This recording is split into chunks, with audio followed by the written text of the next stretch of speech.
Hi everyone, my name is G and thank you so much for being here today. The purpose of this video is to share my personal self-development journey along with the development plan I created for a family member. I will also connect these experiences to psychological theories that help guide my approach and reflect on what I learned along the way. Ultimately, I hope this video can help anyone who is trying to build healthier habits, improve self regulation, and strengthen their relationships. Today, I want to talk about two major challenges. The first one is micromanaging and controlling behaviors. The second one is social isolation. Micromanaging and controlling can often come from a place of being highly responsible, conscientious, and even agreeable. But when combined with the lack of trust, it can increase stress level and negatively impact relationships. On the other hand, social isolation, especially among older adults, is another important issue. The research shows that reduced social interaction is linked to declines in brain function related to memory, attention, and emotional regulation. These challenges are more common than we think. That is why I want to share the development plans I implemented, both for myself and for a family member, to reduce these undesired behaviors and promote healthier habits and stronger social connections. For my self development, I focused on reducing micromanaging and learning to share responsibilities. Growing up in a single parent household, my mom was both the breadwinner and the caregiver. She handled everything on her own. And watching her, I learned that it was often easier and faster to just do things myself. But over time, I realized that this mindset led me to control situations too much and struggle to trust others. So I created a development plan.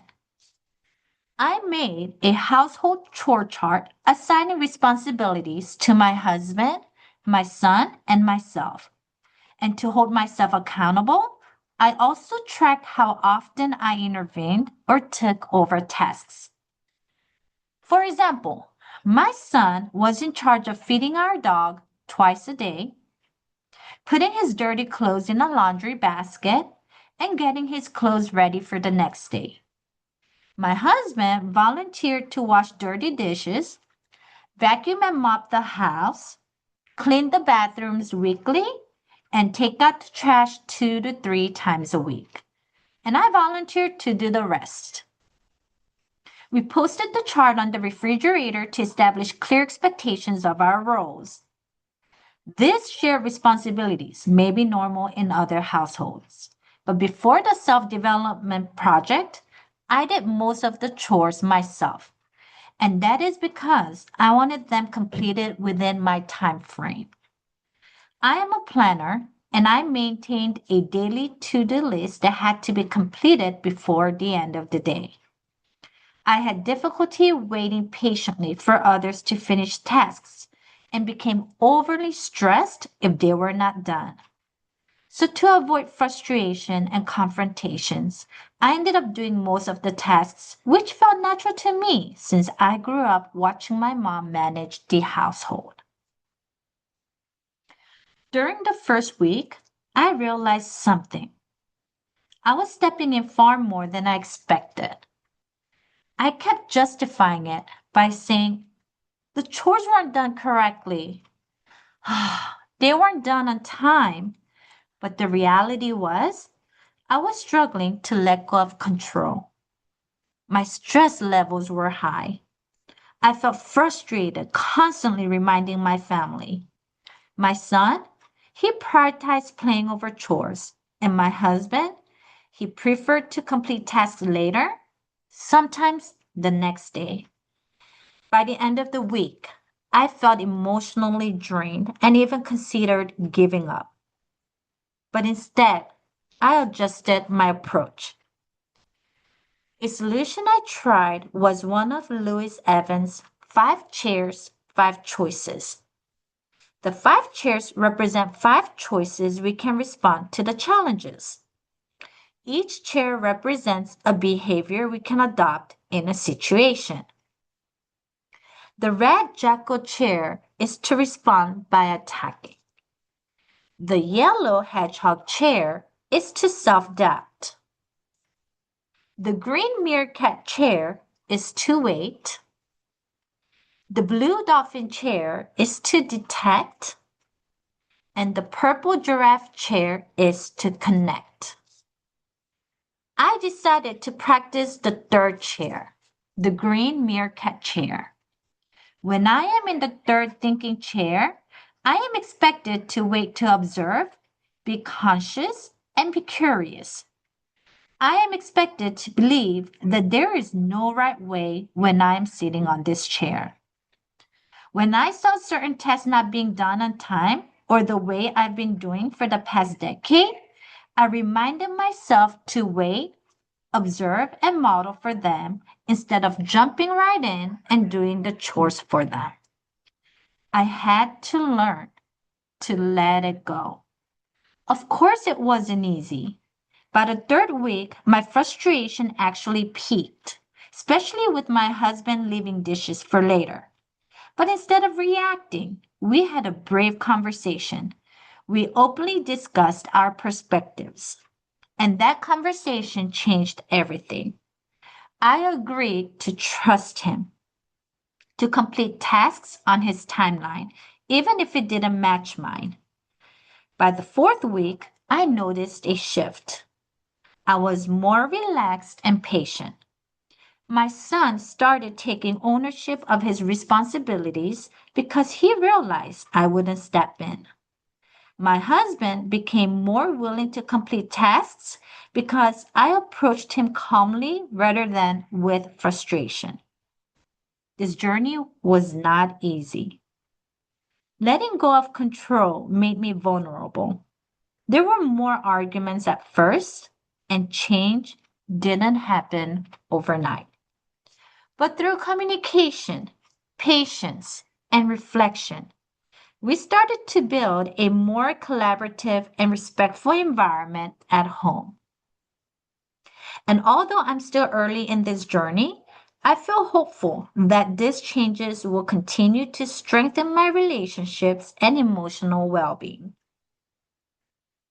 For my other development project, I focused on helping my mom reduce social isolation. Since my stepdad works part time, my mom mostly stays in her apartment alone watching TV. She takes a 1 hour walk on a trail right behind it daily, and she usually hangs out with her 3 close friends twice a month, which is not enough. Other than meeting my brother and me for a weekly lunch or playing pickleball bi-weekly, my mom mostly stays in her apartment watching television or managing house chores throughout the day. According to Carstenson's social emotional selectivity theory, older adults tend to prioritize their time with close, significant others rather than focusing on diverse social relationships. My mother thinks it's bothersome and purposeless for micro-social engagement. She refuses to spend her time and energy on community involvement or on getting to know new people when she already has close friends and family to socialize with. Before this development project, I agreed with my mother's perspective. However, I learned that social interactions play an important role in maintaining cognitive, physical, and mental health for older adults. A loss of microsocial engagement can be a contributing factor to earlier death. Social interactions stimulate brain functions and signal the body that we are purposeful in life. And without microsocial interaction, the brain responds to loneliness, which affects hormone levels and weak immune system. Moreover, a decrease in brain network is responsible for memory, attention, and emotional regulation. Therefore, older adults must maintain social interaction daily, even at a minimal level, such as greeting people or running out for errands. The theory that guided me was Erickson's stage of integrity versus despair, which emphasizes that older adults find peace and fulfillment by reflecting on their lives and feeling a sense of meaning. My mom has gone through many hardships: poverty, divorce, and language barriers. She worked incredibly hard to provide for our family. Now, I want her to enjoy her life, feel valued, and experience emotional fulfillment through meaningful social interaction. However, she's very independent and somewhat resistant to change. So I created a simple and approachable plan. While walking together, I casually introduced ideas about how social interaction benefits emotional and physical health. And together, we created a daily checklist with three small goals. The first goal is to say hello to people while walking on the trail. The second goal is to engage in simple, small talk with her neighbors or apartment staff. Last but not least is to make daily phone calls to friends or family. Because of cultural differences and language barriers, small talk was the most difficult for her. In Korean culture, especially in her generation, it is not common to talk to strangers. She also felt nervous speaking English. So we adjusted the plan. We simplified small talk to just, "Hello, how are you? Have a nice day." This made it more manageable. At first, she found calling people on the phone bothersome, but over time, it became her favorite activity. She started to enjoy reconnecting with others. Even though she still struggles with in person conversations, this was an important first step. It showed me that development doesn't require perfection, it requires progress. My experiences were strongly supported by psychological theories. For my self development, Bandura's social learning theory explains how I learned controlling behaviors by observing my mom. I internalized the belief that independence equals efficiency. Bandura's concept of triadic reciprocal causation shows how behavior, personal beliefs, and environment all influence each other. My upbringing shaped my behavior, which reinforced my beliefs about control. Growing up in a household culture where mom is the head of the household instilled in me the belief that most efficient way to complete tasks was to work independently to ensure they were done correctly. This influenced my behavior to micromanage and my reluctance to delegate tasks to others. I believed that reliance on others often caused delays or stress. Environmental and cultural factors have shaped me to be conscientious yet controlling. Erickson's psychosocial theory helped me understand that identity continues to evolve, even in adulthood. That gave me confidence that change is possible. For my mom, social emotional selectivity theory explains why she prefers close relationships over new social interactions. However, through Erickson's stage of integrity versus despair, it is crucial that even small daily social interactions are important for maintaining brain health and emotional well being. This helped me realize that encouraging microsocial engagement was not just helpful, that it was necessary. Through this journey, I learned several important lessons. First, awareness is the starting point of change. Second, Letting go of control is uncomfortable but necessary for growth. Third, small, consistent steps create meaningful change over time. I know how frustrating and isolating these challenges can feel, but if you're struggling with controlling behaviors or social isolation, I want to share a few practical strategies. First, start small. Don't try to change everything at once. Next, track your progress, whether it's through journaling or a simple checklist. Practice stepping back and allowing others to take responsibility. Have open, honest conversations even when they feel uncomfortable.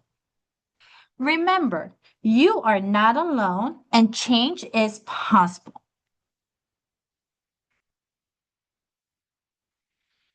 Remember this, growth doesn't happen overnight, but with patience and consistency, it does happen.